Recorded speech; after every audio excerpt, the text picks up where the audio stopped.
The Arising and Cessation of the Five Skandhas, Volume 8, Chapter 8. Sutra. Ananda then arose from his seat. Having heard the Buddha's instruction, he bowed and respectfully upheld it, remembering every word and forgetting none. Then once more in the great assembly he spoke to the Buddha. The Buddha has told us that in the manifestation of the five skandhas, there are five kinds of falseness that come from our own thinking minds. We have never before been blessed with such subtle and wonderful instructions as the Tathagata has now given. Commentary. Ananda then arose from his seat. Having heard the Buddha's instruction, he bowed and respectfully upheld it, remembering every word and forgetting none. Hearing Shakyamuni Buddha's teaching, Ananda bows to the Buddha, but this time he does not cry. He cried so many times in the past, but now he does not cry, because he has eaten his fill. He's been like a child, drinking milk. Now that he's full, he doesn't cry anymore. Or again, he is like a child that wants candy. Once he gets his fill of sweets, he stops crying. Ananda has also obtained some candy to eat, so he does not cry anymore. He prostrated himself and upheld the Dharma door of the great Shurangama Samadhi with extreme reverence. He had memorized the spiritual mantra, Shurangama mantra, without getting a single syllable wrong or leaving any out, and every word and phrase was very clear. As he recited the mantra with his mouth, he contemplated it in his mind and did not create any evil karma with his body. Thus, the three karmas of body, mouth, and mind were all pure as he recited the spiritual Shurangama mantra. Then once more in the great assembly, he spoke to the Buddha. People should not get the wrong idea here. When Ananda speaks out again in the assembly, it's certainly not the case that he's showing off. It's not that he wants everyone to notice him. What is he doing then?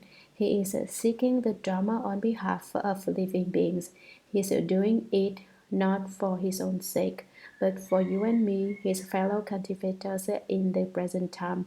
He thinks, oh, in the future there will be a Dharma assembly in America. Someone will lecture on the Shurangama Sutra there, and those people may not have totally understood it to this point, so I will ask for some more Dharma on their behalf. We should really be grateful to Ananda. He said, the Buddha has told us that in the manifestation of the five skandhas of form, feeling, thinking, formations, and consciousness, there are five kinds of falseness that come from our own thinking minds. Each of these five kinds of falseness further divides into 10 kinds of demonic states. We have never before been blessed with such subtle and wonderful instructions as the Tathagata has now given. Those of us in this great assembly have never before, in our ordinary daily lives, heard the Buddha speak such wonderful doctrines. We have truly gained what we never had before, and we are peaceful and content with in body and mind. Sutra. Further, are these five skandhas destroyed all at the same time, or are they extinguished in sequence? What are the boundaries of these five layers? Commentary. Further, are these five skandhas of form, feeling, thinking, formations, and consciousness destroyed all at the same time, and we get rid of them all at once, or are they extinguished in sequence? Do they go away little by little in a certain order, one layer after another? What are the boundaries of these five layers? What are their limits? Sutra. We only hope the Tathagata, out of great compassion, will explain this in order to purify the eyes and illuminate the minds of those in the great assembly, and in order to serve as eyes for living beings of the future. Commentary. We only hope the Tathagata, out of great compassion, will explain this Our only wish is that the Tathagata will let the great compassion issue forth from his heart and explain this for us, in order to purify the eyes and illuminate the minds of those in the great assembly. Clear up our eyes and minds. If your mind does not understand, you will not cultivate. If your eyes are clouded by defilements, they will not be able to see clearly.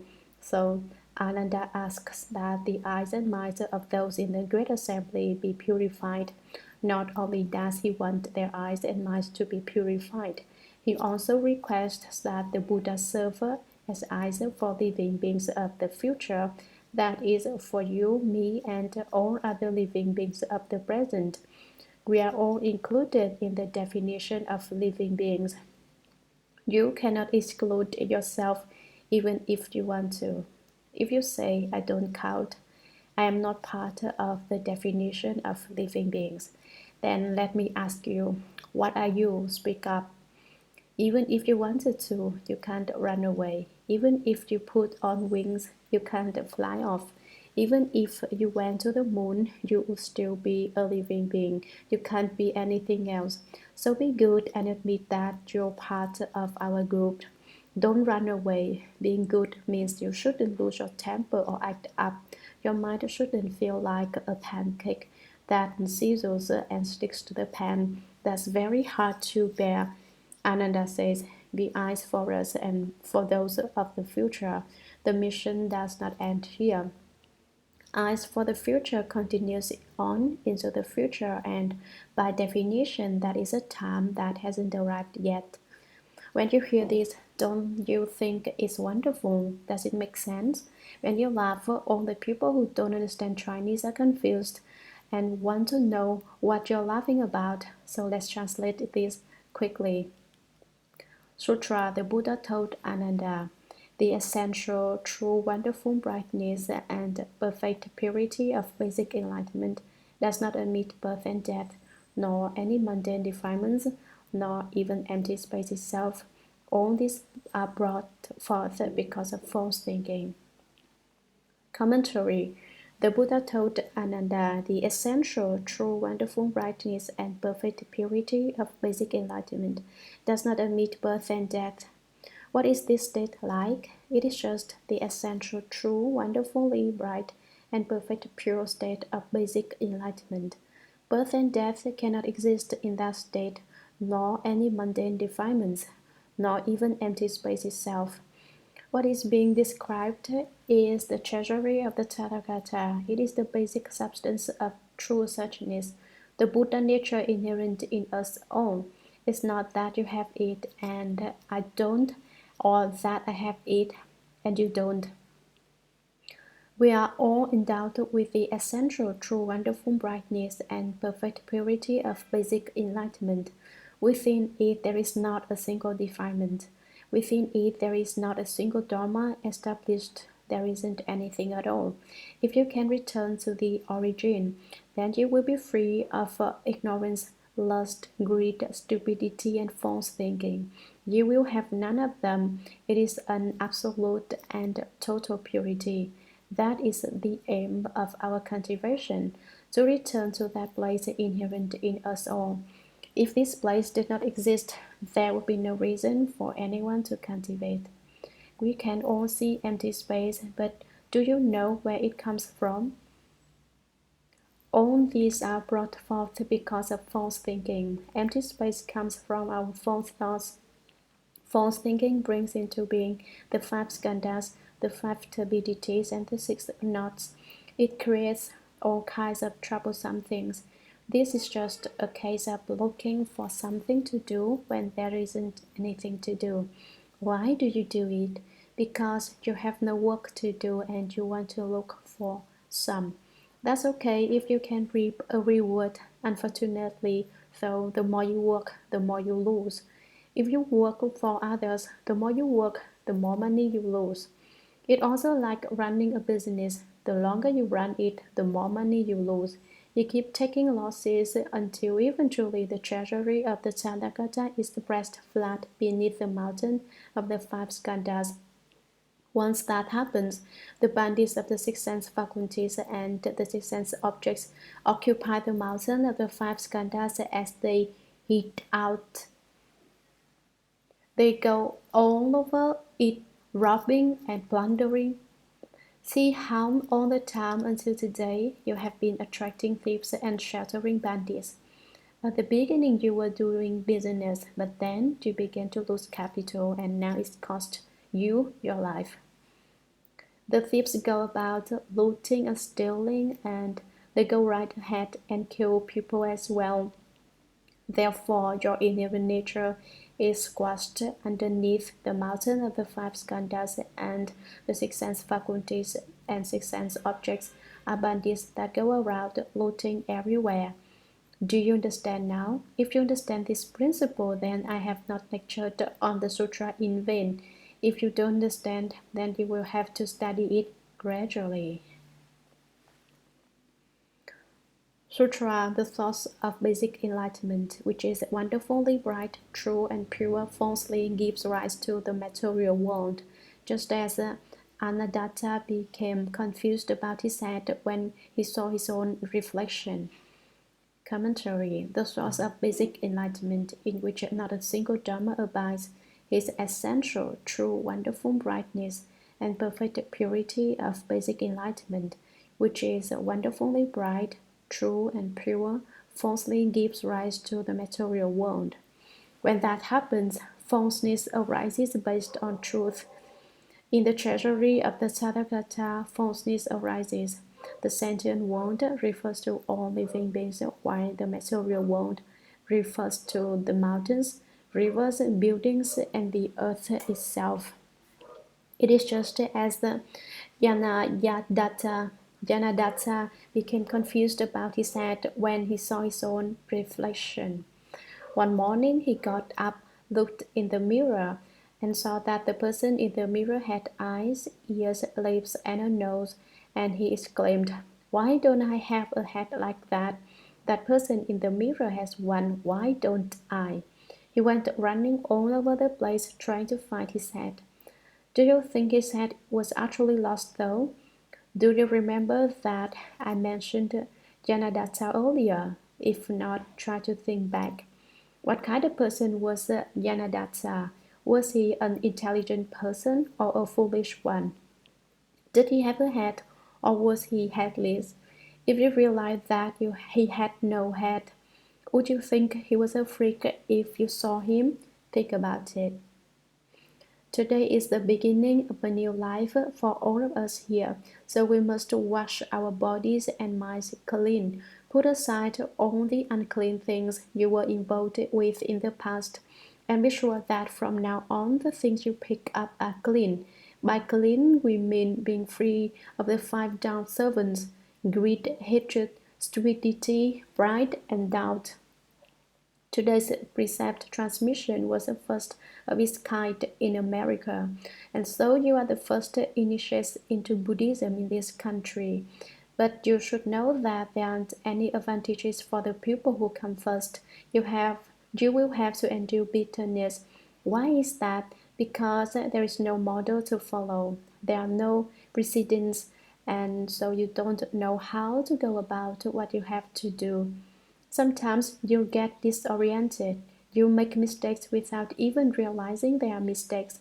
Why? Because you basically don't understand what you're going about doing, and there's nothing you can go to learn. Although Japanese Buddhism has been in America for a long time, it is a very synthetic Buddha Dharma. By that I mean it tends to be abstract and lacking in substance. You may call what they practice the Buddha Dharma, but it really isn't like the Buddha Dharma. But if you say it's only Dharma, they will tell you it's the Buddha Dharma. It's impossible to tell what it really is. It doesn't fit the mold. Why not? Because it doesn't have a genuine foundation. For instance, there's a Korean monk now who claims to be one of the Tsao Creek sect.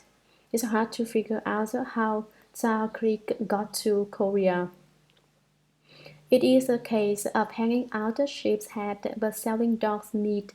He hangs out a sign that says the waters of South Creek, but what he sells is the mud and silt of Korea. There's no water in it, so how can it be South Creek? I really don't like to talk this way, but I see that these kinds of people are simply too pitiful. It's a case of the blind leading the blind. He claims to be of the South Creek sect, and a lot of intelligent Americans follow him and become part of the South Creek sect too. But just exactly what is the origin of South Creek, they don't know. Where is South Creek located? What does that place look like? They don't know. This is truly a ridiculous shame. Now you have received the precepts of Orthodox Buddhism. This is a proper Buddha Dharma and is different from those heretical sects that trick people of their money in the name of the way. For example, they say, "Give me $65 and I will transmit the Dharma to you." It isn't that. Now you have been given a precept such. The money you paid does not come to me. It is used to purchase your sash. Whenever you attend the Dharma assembly, you should wear the sash. It shows the reverence to the Buddha, the Dharma, and the Sangha. This Dharma assembly will conclude tomorrow.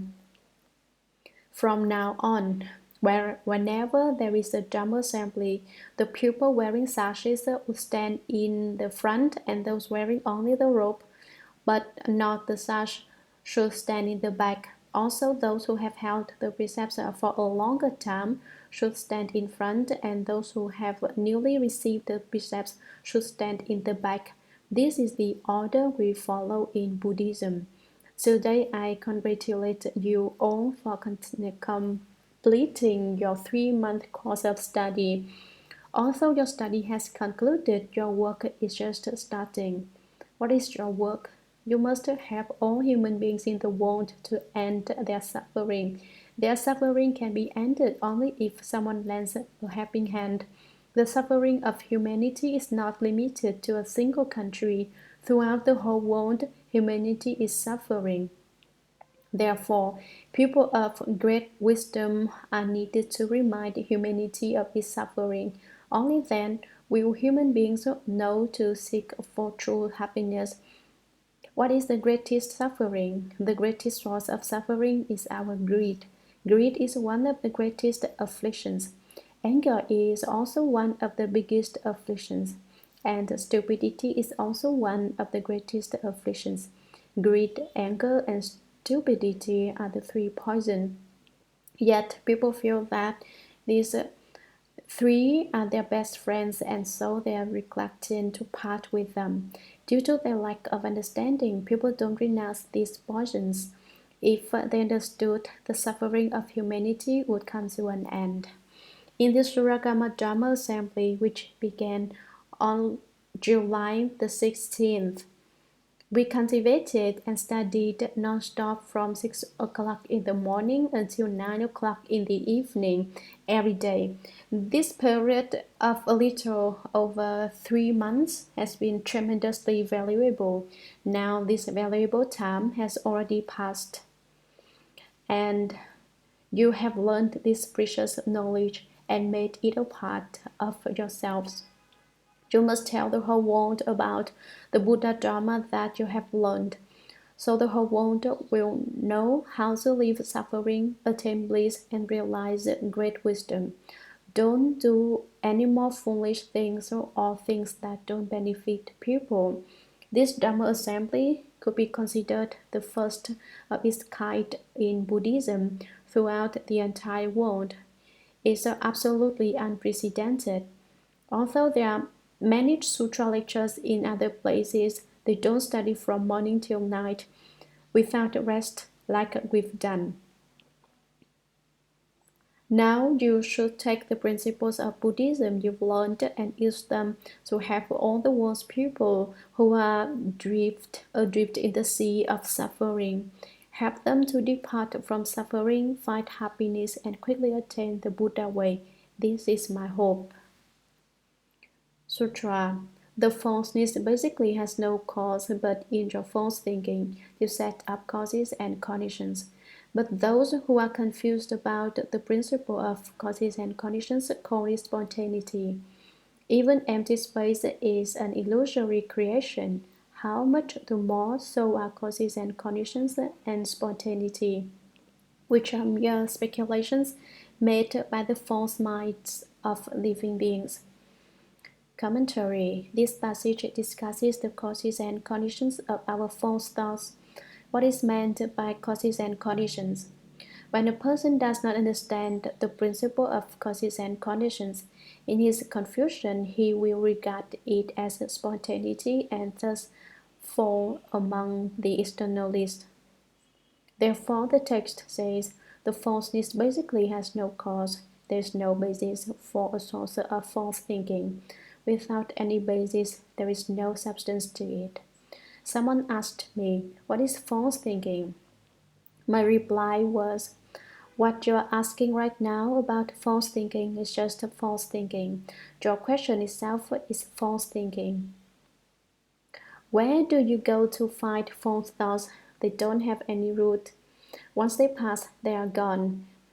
Being false, they are without substance. To speak of false thinking as a thing is already inappropriate because fundamentally there isn't anything. But in your false thinking, you set up causes and conditions. In your false thinking, without any basis, you say that there are causes and conditions. But those who are confused about the principle of causes and conditions call it spontaneity. If you understand causes and conditions, there's no problem. But those who are confused about the principle of causes and conditions do not have any understanding of it. Dharma Master, ultimately, what are these causes and conditions you've been talking about? You may ask. Causes and conditions were discussed at length earlier in the sutra. It is a dharma used for refuting the dharmas of external teachings. It is the dharma of the small vehicle and thus is basically not a particular deep doctrine. It basically says that whatever the cause, so will be the conditions. People who do not understand the doctrine of causes and conditions will call it spontaneity instead. That's the case of swallowing the dead whole. What is meant by swallowing the dead whole? Maybe you aren't familiar with dates. You could say it's swallowing an apple whole without biting or chewing it first. What does it taste like? You don't know. Those who are confused about the principle of causes and conditions, those who misunderstand it, call it spontaneity, which is a doctrine of external sects. Even empty space is an illusory creation. Now, this does not refer to causes and conditions or spontaneity. This refers to empty space. What is empty space? It comes up from your false thinking. As the verse spoken earlier by Manjushri Bodhisattva says, the space created within great enlightenment is like a single bubble in all the sea. The empty space in the nature of great enlightenment is just like a bubble in the ocean. It comes from false thinking. How much the more so are causes and conditions and spontaneity, which are mere speculations made by the false minds of living beings. What are causes and conditions? What is spontaneity? Causes and conditions and spontaneity. These two theories are just speculations dreamed up by the false thinking minds of living beings. I don't know if my explanation is correct, but you can all think about it.